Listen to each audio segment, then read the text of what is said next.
오늘도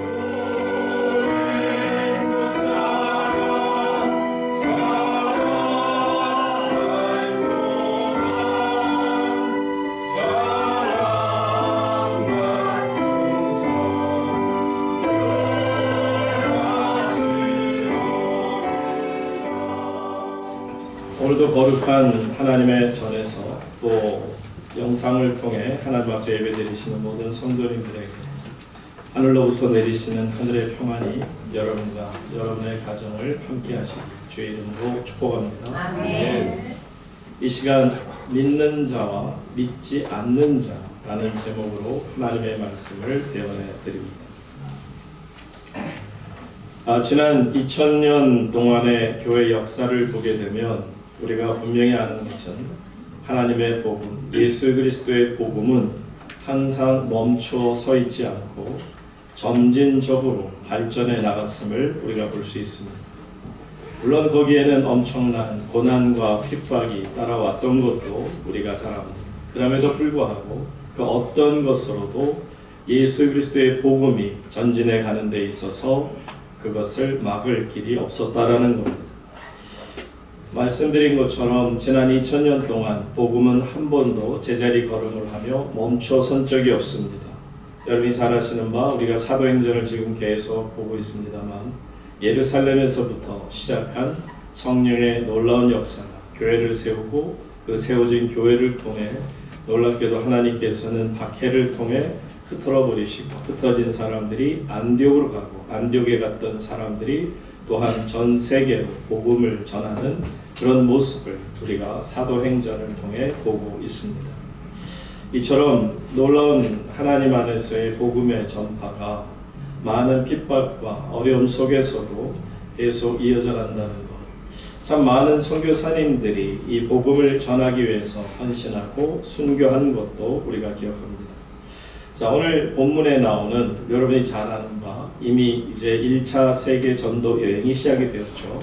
안디옥에서부터 이제 놀랍게도 바나바와 바울 두 사람을 픽업해서 그들로 하여금 기도하는 가운데 성령 충만함을 받고 이 두 분을 교회 안디옥 교회가 최초의 선교사로 파송하는 교회가 선교사를 선교지에 파송하는 아름다운 일을 보게 되었습니다.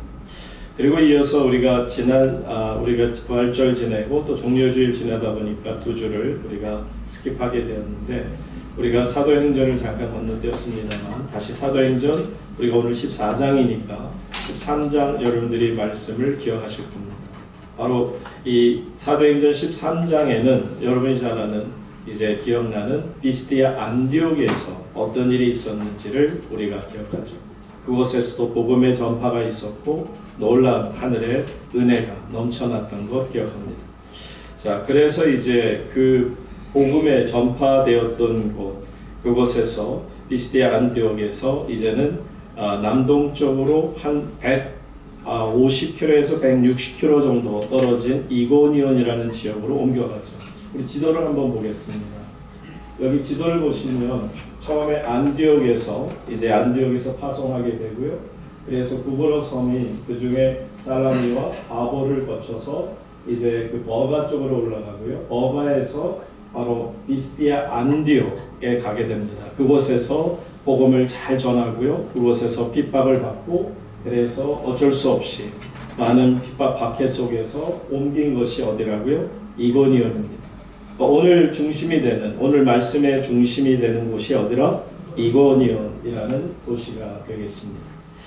여러분이 이고니온이라는 곳으로 가는 것을 보게 되면 결코 쉬운 여정이 아닙니다. 지도지에 내려주셨대요. 왜 그러냐면 이 150km, 150에서 160km 되는 이 먼 거리이기도 하지만 그것을 건너기 위해서는 지금처럼 고속도로가 뚫리거나 차가 있어서 산을 뚫어 터널을 뚫고 나가는 것도 아닌 상황에서 무려 산만 30개 이상을 높은 산을 건너야 했다라는 것을 압니다. 그러니 여러분 걸어서 그 비스디아 안디옥에서 이고니온까지 이렇게 산을 30개나 넘어서야 갈 수 있는 참 힘들고 어려운 곳이 이고니온입니다. 그런데 이고니온이라는 도시가 어떤 곳이냐면 지금은 이제 터키의 제5대 도시 중에 하나인 코냐라는 이름으로 바뀌었습니다만 이 코냐라는 이고니온이라는 이 도시 자체는 그 당시에도 상당히 큰 도시 중에 하나고요. 영향력이 있는 그곳이었습니다. 특히 로마 제국에서는 이 이고니온을 가리켜서 또 이름이 또 별칭이 붙게 되죠. 어떤 별칭이 있냐면 클라우디 코니움이라는 그 이름을 갖습니다. 클라우디 코니움이라는 뜻은 클라우디우스 황제가 바로 내가 사랑하고 아끼는 도시 이고니온이다. 그래서 클라우디 코니움이라는 이름까지 하사할 정도로 이고니온은 많은 사람들이 모여 살고 있는 도시입니다. 그러다 보니까는 2000년 전이지만 로마 제국의 위용을 자랑하는 큰 도시라 하는 것을 알 수가 있는데, 자 이제 이 도시에 가서 비스대 안디옥을 떠나 박해를 받고 이고니온으로 가서 그곳에서 복음을 이제 전하게 되죠. 1절 말씀 다 같이 함께 봅니다. 본문 1절의 말씀 함께 읽습니다. 시작. 이어 이고니온에서 사람과 유대인을 향해 들어가서 유대와 헬라의 주요 도시인 이고니온으로 가서 두 사도가 어떻게 했다? 함께 유대인의 회당에 들어가 말하니, 여기서는 마치 같이 들어가는 표현을 쓰고 있습니다만 이 표현보다는 오히려 영어 성경이나 헬라어 원어를 보게 되면 이렇게 되어 있습니다. auto eiseldein autus eis ten synagogen, 이 말은 they went as usual into the Jewish synagogue. as usual이라는 뜻은 이전과 같이 항상 평소대로 이런 뜻이에요. 그러니까 여기 정확하게 잘못 해석했다기보다는 좀 다르게 해석이 되어 있는데요. 여기 두 사도가 함께 회당에 들어갔다라기보다는 전례대로, 전에 하던 대로 회당에 같이 들어간 것을 말하죠. 그러니까 결국 이것은 바울 사도의, 바나바의 선교 전략임을 우리가 알 수 있습니다. 그분들이 새로운 도시로 가게 되면 그 도시에 가서 어디를 찾아가냐면 시나고그, 바로 회당에 가서 복음을 전했음을 우리가 잘 알게 되죠. 자, 이제 유대인의 회당에 들어가서 바울이 이제 입을 열어 그리스도의 복음을 전하기 시작합니다. 그때 보게 되면 결론이 뭐예요? 1절 마지막 부분에 보니까 들어가 말하니 유대와 헬라의 허다한 무리가, 많은 무리들이, 그 중에는 유대인들도 있고 헬라인들도 있고 많은 분들이 이처럼 예수 그리스도의 복음을 받아들이는 은혜가 있다라는 거죠.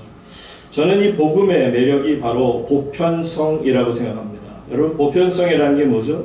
유니버설리티라고 하는 이 유니버설리티라고 하는 이 보편성은 한마디로 말하면 모든 사람들에게 고루고루 받아들이기가 어렵지 않은, 한마디로 말하면 모든 것에 두루 영향을 끼칠 수 있는 것이 보편성이라고 한다면 복음의 매력은 보편성입니다.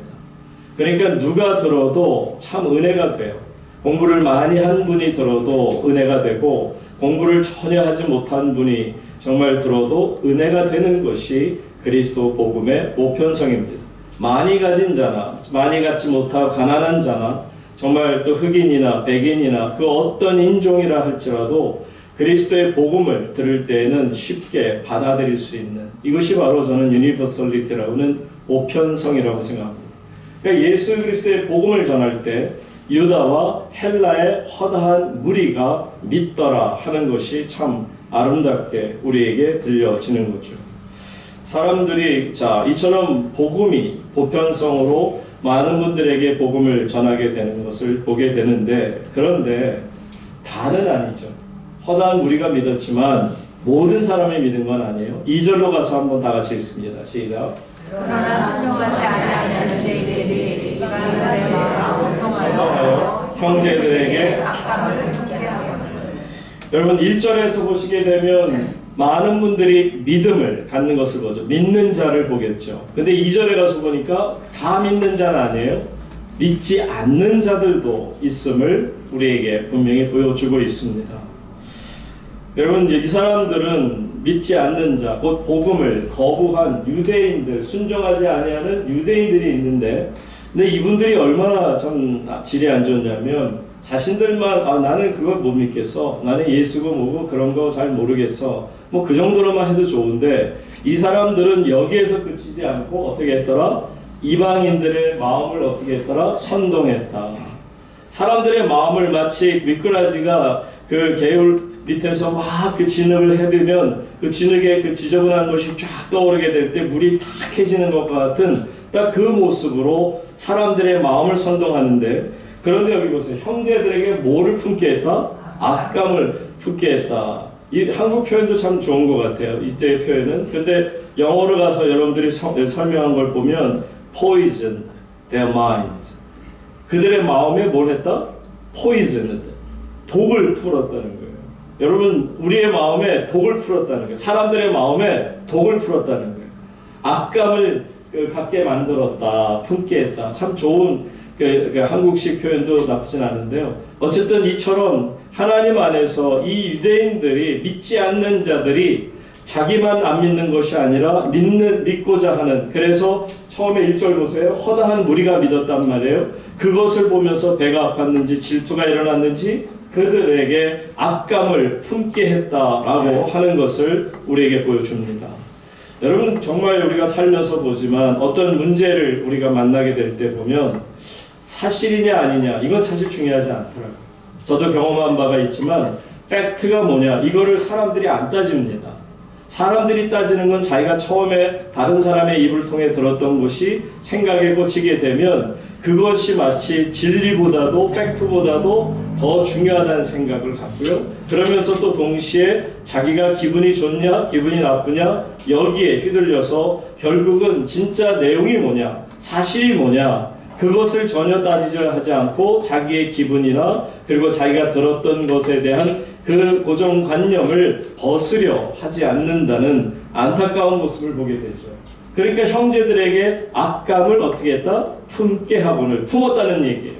그러니까 많은 사람들이 1절에 보니까 믿었는데 결국은 유대인들의 선동과 그들의 마음에 포이즌드 해서 독을 품게 되니 독을 먹게 된 사람들이 결국은 악감을 갖게 되는, 안타깝게도 독에 중독이 되는 그 모습을 보게 되는 거죠.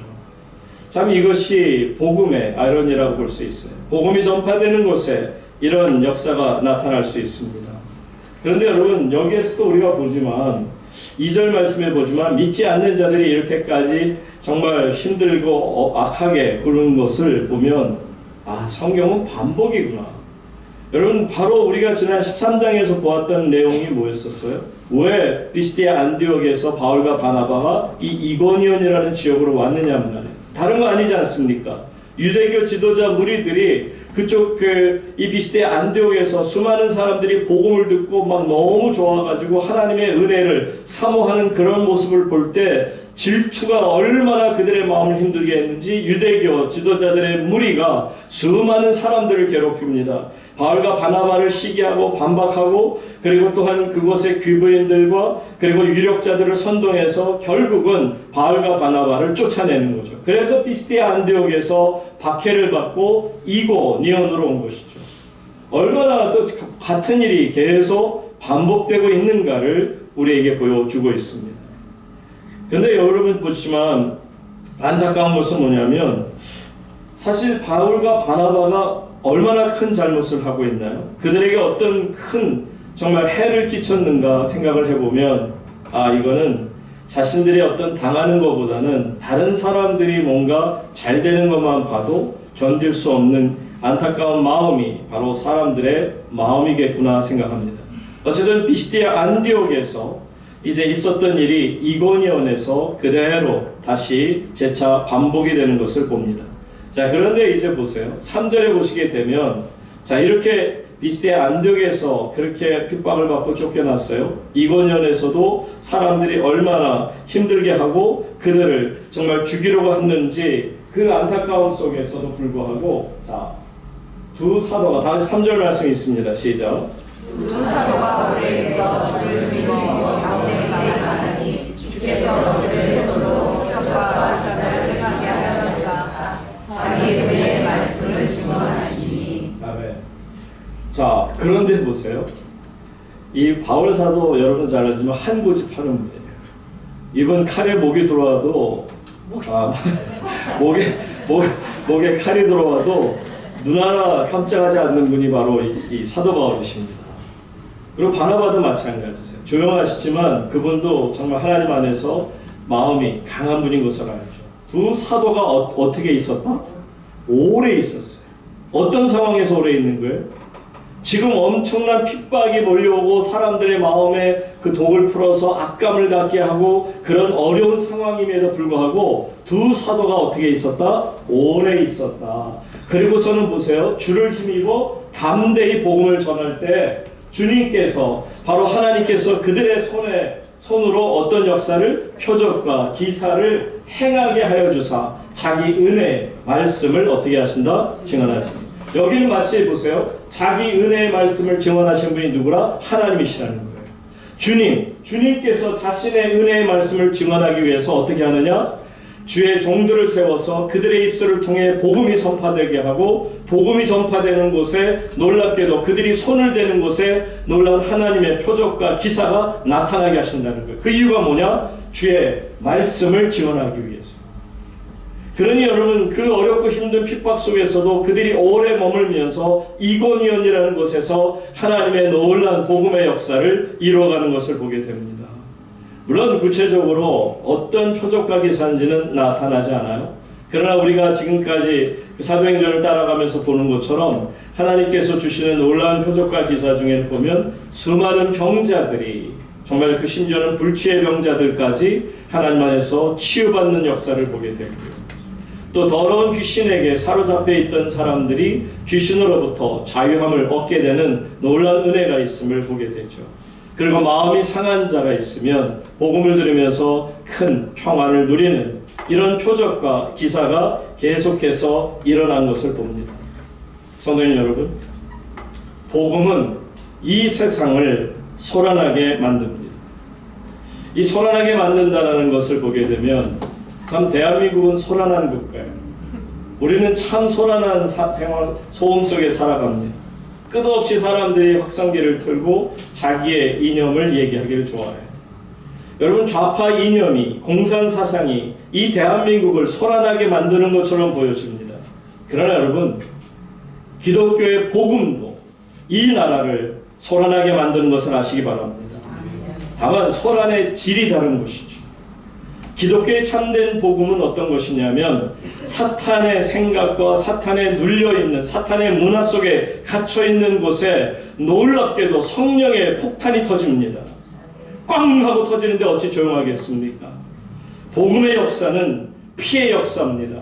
십자가 피의 복음이 터지는데 어찌 사람들이 조용하다 말할 수 있겠습니까?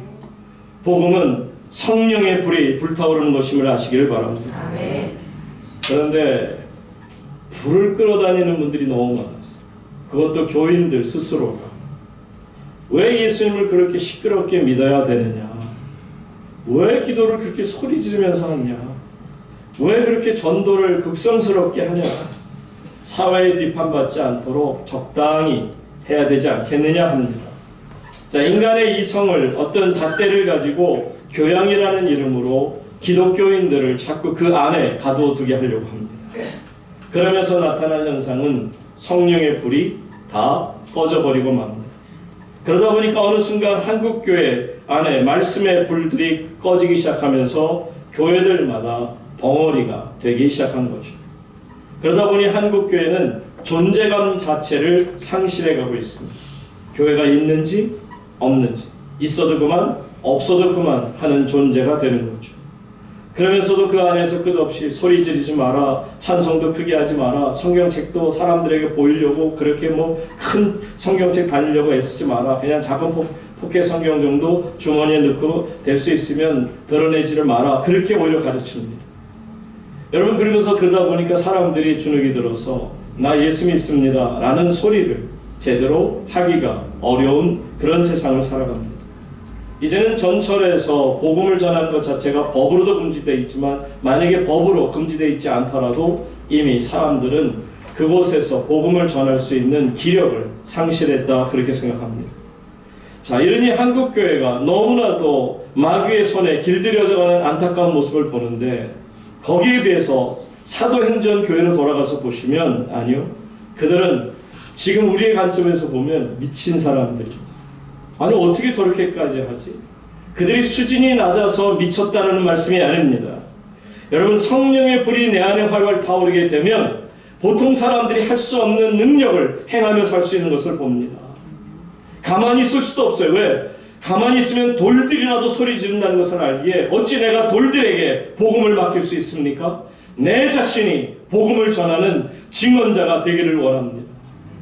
그러다 보니까는 내 속에 성령의 불이 활활 타올라야 되는데, 안타깝게도 전통적인 교회의 모습, 전통적인 기독교 학교에서 이미 성령의 불이, 복음의 불이 꺼진 지가 오래되어 가고 있습니다. 여러분, 성령의 불이 없으면 어떻게 사람을 되살릴 수 있겠으며, 성령의 불이 없으면 어떻게 우리의 죄를 태울 수 있는 것입니까? 한국교회는 어느 순간부터 성령의 불이 꺼진 상태에서 점잖게만 말합니다. 특별한 일을 벌이지 말라고 말합니다. 모험하지 말라고 합니다. 그저 내 상식, 내 방법, 내 경험에 맞는 일만 하라고 주문하고 판단합니다. 여러분, 그들의 모습은 결국 어떤 거냐면 자신의 생각이, 판단이, 기준이 하나님 위에 타고 올라앉아 있는 형국입니다. 하나님께서 하시는 위대한 일을 보면서도 그들은 비웃습니다. 그러면서 환상도 비전도 아무것도 아니라고 판단합니다. 그러다 보니 결국 스스로가 세속적인 그런 경험과 세속적인 방법으로만 교회를 섬기려고 합니다. 교회는 여러분 인간의 방법으로 움직일 수 있는 곳이 아닙니다. 교회는 물론 땅에 세워져 있지만 하늘나라 거룩한 소망을 가지고 꿈을 가진 하나님 나라 백성 공동체인 줄로 믿습니다.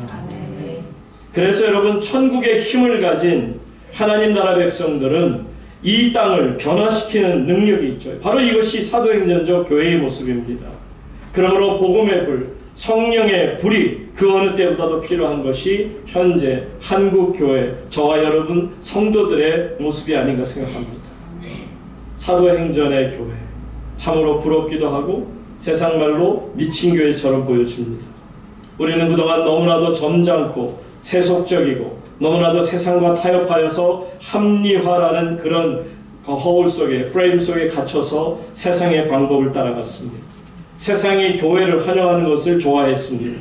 세상이 우리를 그래도 인정하나보다 착각하며 살았습니다. 여러분, 세상은 교회가 조금이라도 이상한 짓을 하면 바로 손가락질합니다. 그런데 자기네 모습과 비슷하면 그래, 잘하고 있어 칭찬합니다. 제가 한국교회 처음에 2006년도에 와서 바로 그 다음에 2007년도인가 여러분 잘 아는 샘물교회 선교 갔다가 아프가니스탄에서 잡혀서 그 배목사님 순교자가 되시고, 어쨌든 그때 저는 인터넷을 통해서 사람들이 대한민국에 정말 너무나도 이상한 생각을 갖고 엔티크라이스트라고 그러죠. 저 그리스도적인 그런 생각 속에 사로잡혀 있는 자가 얼마나 많다는 것을 저는 2007년에 깨달았습니다. 왜냐하면 사실 같은 동포인, 비록 그들이 크리스찬이요, 또 그들이 하나님의 이름으로 선교지에 나가서 그것도 의료 선교고 다른 선교도 아닌 정말 힘들고 어려운 자들을 보살피는 그 사역을 위해서 갔는데, 그들이 아프가니스탄이라는 테러 집단에게 잡히는 것에 대해서 기독교인들은 왜 쓸데없는 짓을 하냐? 심지어는 그곳에서 그냥 죽고 돌아오지 말라 라고 하면서 사람들이 비아냥거리던 그 모습을 저는 결코 잊을 수 없습니다. 제가 목회자이기 때문에 그들의 쓴 댓글을 정말 수천 개를 읽어나가고 또 읽었습니다. 얼마나 많은 댓글 중에서 거의 90% 이상이 죽고 돌아오지 말라는 내용이었어요. 얼마나 이 대한민국이 기독교에 대해서 정말 반감이 있고 그 하나님의 백성들에 대해서 얼마나 반감을 가진 나라인 것을 그때 깨달았습니다. 그러니 여러분, 정말 우리가 크리스찬으로서 이 대한민국에서 신앙생활에 가는 것도 쉬운 일 아닙니다. 그러다 보니까 교회가 주눅이 들어서 그건 무리야, 하지마, 그건 좀 지나친 거야, 뭐 그렇게까지 하려고 애써. 그러다 보니까는 우리도 길들여지는 바람에 마치 사탄이 그 호랑이가 능력이 있지만 그냥 우리 안에 갇혀서 던져주는 고기 맛에 길들여진 그 모습처럼, 정말 하나님께서 우리에게 많은 능력을 주셨지만, 성령의 불을 주셨지만 다 꺼뜨리고 아무것도 하지 못하는 정말 무능력한 사람으로 살아갑니다. 돈에 취해서, 명예에 취해서, 세상 재미에 빠져서 심지어는 목회자들도 더 이상 어떤 거룩한 능력을 상실해가는 안타까운 현실 속에 우리가 보게 됩니다. 마치 이빨 빠진 사자나 곰처럼 내지는 날개를 잃어버린 새처럼 쓰레기통이나 뒤지는 그런 모습이 저와 여러분의 모습이 되어가고 있다는 거죠. 성도 여러분, 우리는 살아도 주를 위해 살고 죽어도 주를 위해서 죽는 그런 삶을 살아야 바로 성령의 사람이요 성령의 불이 내 안에 있다 말씀들을 할 수 있지 않겠습니까? 성도 여러분, 우리 우물교회가 하나님께 인정받는 그런 교회가 되기를 소망합니다. 아멘. 우리 우물교회가 숫자적으로 더 이상 이 자리에서 부흥하지 않아도 돼요. 숫자적으로 더 늘어나지 않아도 상관없습니다. 다만 우리 우물교회가 성령의 충만함을 입어서 교회가 교회로서의 역할, 그리스도의 복음을 증거하는데 두려움 없는 그런 아름다운 하나님 나라 백성 공동체가 되기를 주의 이름으로 축복합니다. 아멘. 그러니 보세요. 얼마나 우리가 성령의 불을 가지고 우리가 신앙생활을 하루하루 해나가느냐, 이것이 바로 오늘 우리 우물교회에 주어진 하나님의 은혜라 봅니다. 자, 복음이 선포되는 곳에 2000년 전이나 오늘이나 똑같은 역사가 나타납니다. 표적과 기사가 지금도 그대로 나타나는 것을 봅니다. 여러분, 초대교회에서 나타났던 안진뱅이가 일어나고 장님이 눈을 뜨고 귀머거리의 귀가 열리고 죽은 자가 살아나고 광풍이 잔잔해지는 이런 것들이 눈에 보이는 실제적인 기적 사건이라고 말한다면, 여러분, 하나님 안에서 저와 여러분은 이런 눈에 보이는 기적도 하나님께서 체험하게 하시기를 원하지만 동시에 눈에 보이지 않는 기적도 하나님이 우리에게 베푸시기를 소망합니다. 아멘. 이 눈에 보이지 않는 기적이라는 것은 어떤 겁니까? 바로 예수님, 그분이 무릎을 꿇고 베드로의 발을 씻는 모습. 무슨 모습인지 아세요? 거룩하신 하나님, 결코 인간 더러운 그 죄인의 발을 손을 댈 수 없을 정도로 거룩한 하나님이 무릎을 꿇으시고 죄인의 발을 씻어주십니다. 저는 이것이 하나님께서 우리에게 보여주신 사랑의 기적이라 믿습니다. 가늠하다 현장에서 잡혔어요. 가늠하다 현장에 잡혔다는 얘기는 뭐냐면 요즘 말로 빼박이에요. 빼도 밖을 정말 뺄래야 뺄 수가 없을 정도로 완전히 꽉 박혀있는 현장에서 잡힌 여인입니다. 그럼에도 불구하고 예수님 그 수많은 사람들 앞에, 그것도 도끼가 서려서 포이즌도 됐다고 그랬죠. 완전히 독에 악감을 가진 자들이 돌로 그 여인을 쳐 죽이려고 했을 때 결국 예수님께서 그 여인을 용서하시는 기적. 저는 이러한 놀라운 하나님의 기적, 눈에 보이는 기적, 눈에 보이지 않는 기적이 바로 우물교회에서 일어나기를 주의 이름으로 축복합니다. 이미 우리 우물교회 안에서도 이런 놀라운 기적의 역사가 일어나고 있습니다. 자, 그런데 보세요. 이런 놀라운 표적과 기사가 일어나요. 그래서 하나님께서 스스로 은혜의 말씀을 증거케 하시는데 4절에 보면 쫙 갈라져요. 믿는 자와 믿지 않는 자. 4절 다 같이 읽습니다. 시작. 그 시대에 우리가 알아요. 그의 이름을 따라주고 성사를 따라주고 있는 자. 여러분, 참 재밌지 않습니까? 기적이 일어나요. 표적이 막 보여져요. 말로도 할 수 없는 하나님의 은혜가 막 그냥 은혜, 아까 우리 찬양한 것처럼 하나님의 샘솟는 기쁨이 그냥 하나님의 평화가 막 강물처럼 흘러 넘쳐요. 그런데 사람들이 두 개로 쫙 갈라져요. 유대인을 따르는 무리는 뭐라? 믿지 않는 자들. 그러면 두 사도를 따르는 자는 어떤 자들? 믿는 자들로. 어떻게 이렇게 갈라질 수가 있을까? 왜냐하면 이 사도들이 나쁜 듯한 게 아니고 복음을 전했고 복음만 전한 게 아니라 여기에 놀라운 기적까지 나타났으면 그것을 보면 다 믿는 자가 되었더라. 그게 정상 아니겠어요? 그런데 쫙 갈라져. 저는 여기에서 여러분들 아셔야 되는 것이 복음에 어떤 무서움이 담겨 있다고 봅니다. 복음의 심판성이라고 합니다. 아까 보편성이라고 말씀드리면 이거는 마치 복음의 어떤 심판성이라고 보죠. 여러분들 한번 보실까요? 고린도 후서 말씀 한번 잠깐 가서 봅니다. 2장 말씀입니다. 고린도 후서 2장 말씀 14절 다 같이 읽습니다. 시작. 항상 우리를 그리스도 안에서 이기게 있게 하시고 우리로 말미암아 각처에서 그리스도를 아는 냄새를 나타내시는 하나님께 감사하노라. 15절 계속. 우리는 동원하는 자들에게나 마하는 자들에게나 하나님 앞에서 그리스도의 향기 16절. 이 사람에게는 사망으로부터 사망에 이르는 냄새요 저 사람에게는 생명으로부터 생명에 이르는 냄새라. 누가 이 일을 감당하리요. 참 놀라운 것은요, 그리스도의 향기가 퍼져요. 그런데 그리스도의 향기가 똑같이 퍼지는데 어떤 사람에게는 사망에서부터 어디로? 사망에 이르는, 그러니까 믿지 않고 그 향기 때문에 결국은 죽음을 맛보는 거고요. 또 어떤 사람에게는 생명으로부터 생명에 이르는 놀라운 향기의 심판성을 보여주거든요. 설명을 드릴게요. 이게 무슨 뜻이냐면, 자, 도시국가들이 전쟁을 벌여요. 그래서 한 국가가 이쪽 도시를 점령하게, 이제 승리하게 됩니다.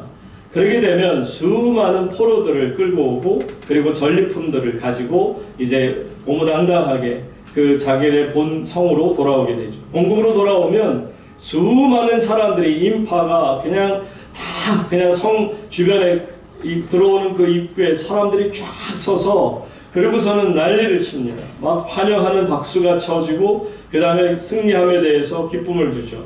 자, 그런데 그때 보게 되면 제일 앞에 서는 사람은 당연히 장군이 들어옵니다. 그리고서는 그 밑에 부관들, 그리고서는 이제 그 뒤에 뭐가 따라오느냐면 커다란 그 향로가 따라옵니다.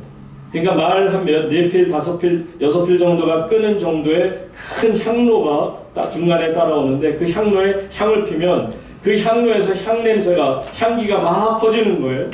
자, 앞에 걸어가는 장군과 그 부관들과 군인들, 그 사람들이 맡는 똑같은 냄새를, 자, 그 다음에 보시게 되면 바로 그 향로 뒤에는 누가 따라오냐면 포승줄에 묶인 포로들이 또 쫙 따라와요.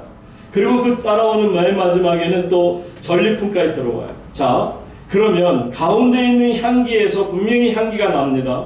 향로에서 똑같은 향기가 납니다. 그런데 어떤 사람에게는 사망의 냄새로 느껴져요. 누구에게? 포로들에게는. 그러나 어떤 사람에게는 생명의 냄새로 맡겨져요. 어떤 분들? 바로 승리에서 들어오는 장군을 비롯한 모든 사람들, 아니 그 성에서 환호하는 모든 무리들까지 승리의 향기를 맡고 있는 겁니다. 여러분, 향기라는 것은 타협이 없습니다. 바로 그래서 이런 면에서 보면 복음의 심판성이 있어요. 분명히 똑같은 복음이 전파됐어요. 그런데 어떤 사람은 그 복음을 듣고 은혜를 받고 믿음으로 구원을 얻게 돼요. 그런데 어떤 사람들은 똑같은 복음을 들었음에 자기의 생각으로 복음을 다 걸러내고 자기의 생각으로 판단하고 결국은 믿지 못하는 어리석은 자가 된다는 거예요. 사랑하는 우물길 성도님 여러분, 여러분 모두는 복음을 들을 때 모두 예수 그리스도의 복음을 믿는 주의 백성, 구원의 백성이 되시기를 주의 이름으로 축복합니다. 아멘. 자, 이렇게 복음의 심판성이 있게 될 때 본문 5절로 돌아가서 봅니다. 어떤 일이 벌어지는지 보세요. 이방인과 유대인과 그 관리들이 어떻게 했다? 두 사도를 모욕하며 어떻게 했다? 돌로 치려고 달려듭니다. 보세요. 그리스도의 향기가 납니다. 복음이 전파됩니다. 근데 어떤 이들은 막 너무 좋아갖고 은혜되고 막 평안이 넘쳐서 강물 같은 평안이 내 속에 이렇게까지, 그러고서 기뻐하는데 한쪽에서는 죽이자고 달려드는 것을 보세요. 여러분, 이게 정말 안타까운 복음의 심판성이 아닌가 생각해 보죠.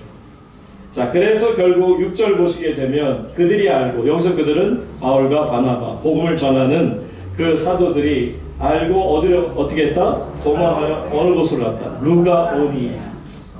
지도 한번 다시 가서 보여주세요. 지도. 여기 보시게 되면 비스디아 안디옥에서 이고니온으로 갔죠. 그 다음에 이고니온에서 저기 보면 약간 흐린 글씨로 루가오니아라고 되어 있죠. 뭐 길리기아, 밤빌리아, 구브로, 비스디아, 아시아 이런 것처럼 큰 지역적인 명입니다. 그러니까 루가오니아라는 이 지역에 속해 있는 뭐라고요? 루스트라 그리고 더베라는 성이에요. 자, 본문으로 다시 5절로 6절, 7절로 돌아가서 보시면, 자, 이 루스트라와 더베 성은 사실은 그 당시에 이렇게 중요한 성이 아니에요. 인구도 많지 않았고요. 볼 것도 별로 없고, 그 성에 산다 그러면 사람들이 굉장히 가난하고 못 배운 분들이구나 라고 생각할 정도로 마치 갈릴리에 무슨 선한 게 나겠느냐 하는 것처럼 나사렛 자체가 갈릴리에 속해 있고 가난한 사람들이 사는 도시처럼 지금 이 지역도 마찬가지. 루스드라, 더베라는 지역은 사람들에게 인정을 받지 못하는 지역이에요. 근데 여러분 참 놀라운 하나님의 은혜, 섭리라는 게 뭐냐면 이 두 사도들이 결국은 플리한 거예요. 달아난 겁니다. 왜냐하면 이제 돌로 치려고 달려들 때 이제 선교 초기에 그들에게 죽음을 당할 수 없으니 하나님께서 그들로 이제 깨닫게 하시고 도망 그곳에서 피하게 하시는데 결국 루스드라, 더베 이름도 별로 알려지지 않은 작은 곳으로 가서 거기서 뭘 하더라? 복음을. 그분들은 가는 곳마다 복음을 전하는 거예요. 작은 도시든 큰 도시든 상관이 없어요. 맡겨진 것은 복음을 전하는 일이에요. 근데 우리가 이제 다음 주에 보시겠습니다만 바로 이 루스드라라고 하는 곳에 가서 이제 그 다리가 불편해서 걷지를 못하는 발을 쓰지 못하는 이가 이제 고침을 받고 치유받는 역사가 나타나는 걸 보죠. 저는 이 말씀과 연계해 생각하면 그겁니다. 하나님께서 얼마나 그 루스드라에 사는 그 안지맹이 같은 발을 사용하지 못하는 분을 사랑하셨으면 이 사도들로 하여금 그곳으로 가서 복음을 전하고 또한 그들의 병을 고치고 그 안진뱅이를 일으켜 주시는가라는 거죠.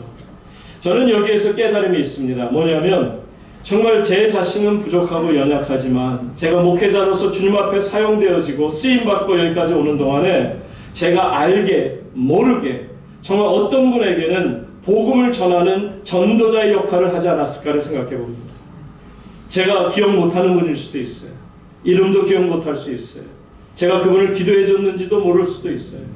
그런데 놀라운 것은 그 가운데 하나님의 놀라운 역사가 정말 생각해 보세요. 저같이 무한한 인생, 유한한 인생, 아무것도 갖지 못하는 정말 힘도 없는 제한적인 존재에 불과한 제가 감히 영원한 하나님의 은혜를 성도들에게 나누어주고 그분들로 하여금 복음을 받아들여서 예수 그리스도 앞에 하나님의 백성이 되게 한다? 저는 기억하지 못합니다. 그럴지라도 하나님께서는 저같이 부족한 자라도 사용하시니 하나님의 놀라운 섭리와 역사인 줄로 믿습니다. 그래서 바울과 그 바나바는 이 루스드라 성에 있는 이 아픈 이 분을 다리가 불편한 분을 찾아온 것이 그 목적은 아니었지만 그분들을 사용하시는 하나님의 놀라운 역사를 그들은 그곳에서 또한 경험할 수 있게 되는 것을 봅니다. 사랑하는 우물교회 성도님 여러분, 이처럼 우리는 하나님의 말씀에 내 자신을 온전히 내어드리고 그리고 주님께서 나를 사용해서 복음을 증거하시겠다면 그 길에 우리가 순종하며 따라갈 때 우리는 믿음이 있는 자라 말할 수 있습니다. 여러분, 이 조선 땅에 기독교의 복음이 전파된 게 얼마나 놀라운 일입니까? 선교사님들은 이 한민족이 5,000년, 반만년 역사 속에서 한 번도 경험해 보지 못한 방식으로 조선인들에게 다가왔습니다. 여러분, 그 선교 역사를 처음 해보게 되면 한국 사람들이 얼마나 양반과 상놈으로 나뉘어서 그 계급 사회가 확실했습니까? 갓쓰고 돋보자락 입고 그리고는 종자를 거느리면서 점잖게 위세를 떠는 그런 행세를 좋아하는 양반의 나라가 바로 조선 아니었습니까? 그러니 그 노예처럼 그렇게 몸종처럼 쓰임받은 사람들은 죽어도 그들에게는 큰 문제가 없었던 겁니다. 참으로 기이할 정도로 정말 안타까운 이 조선 사회 속에 눈이 파란 그 선교사님들이 들어오셨어요. 근데 그분들은 어떤 고고한 모습, 양반의 모습이 아니었어요. 권위적인 모습이 아니었습니다.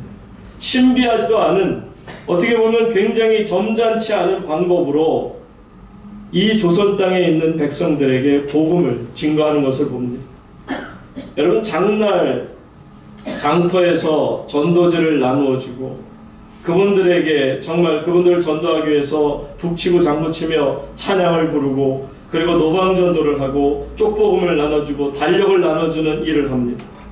그리고 그분들이 축고전도라고 그러죠. 집집마다, 여러분, 집집마다 문을 두드리는 사람들은 누구예요? 거지들이에요.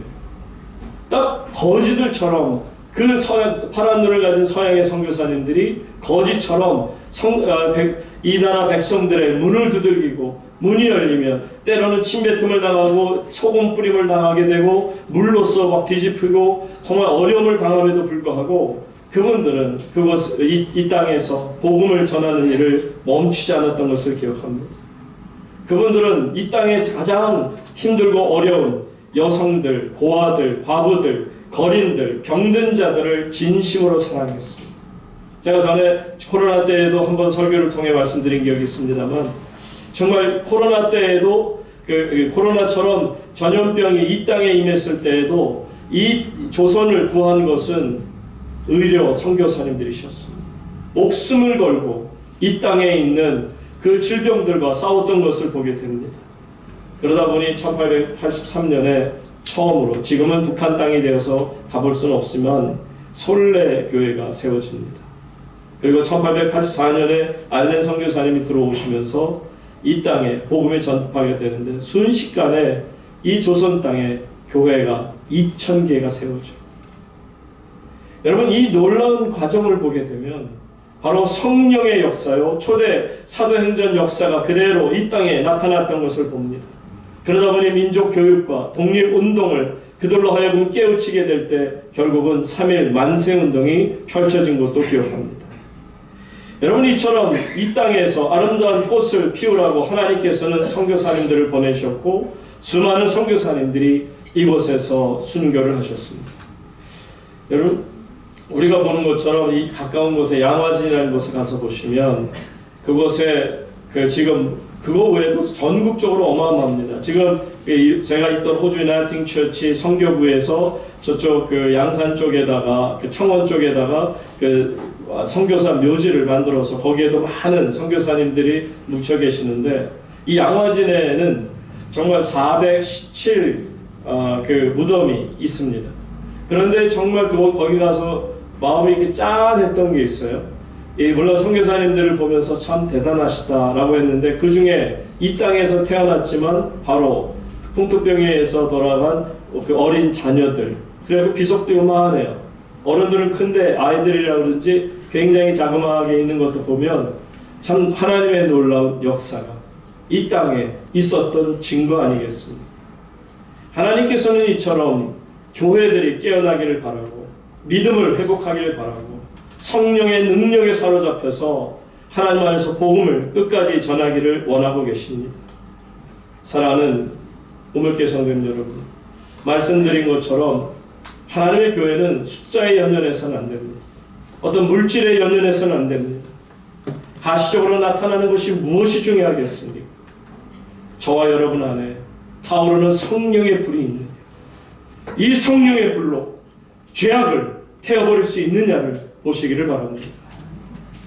그래서 우리 우물교회가 모일 때마다 하나님 앞에 드려지는 예배가 거룩한 예배요, 하나님 기뻐하시는 예배가 되고 산제사가 되고, 그래서 여러분들의 죄가 태워지는 놀라운 역사가 있는 아름다운 예배, 그런 하나님 나라 백성 공동체가 되기를 주의 이름으로 축원합니다. 아멘. 하나님 아버지, 우물교회가 부지런한 교회가 되게 하옵소서. 부지런히 전하고 핍박이 있으면 그 핍박의 섭리에 따라 하나님께서 또한 피할 길을 주심을 알게 하옵소서. 그러면서도 하나님의 사업은 여전히 하나님 안에서 왕성해지게 하여 주시옵소서. 부지런히 뿌리게 하시고 부지런히 거두게 하시고, 하나님께서 이제 이 우물교회를 통해 하나님의 놀라운 추수가, 역사가 일어날 줄로 믿습니다. 주의 역사가 반드시 흥황함을 믿기에 감사드리며, 우물교회 모든 성도님들 하나님 나라 거룩한 백성이 되어 살게 하여 주옵소서. 예수님 귀하신 이름으로 기도하옵나이다. 아멘.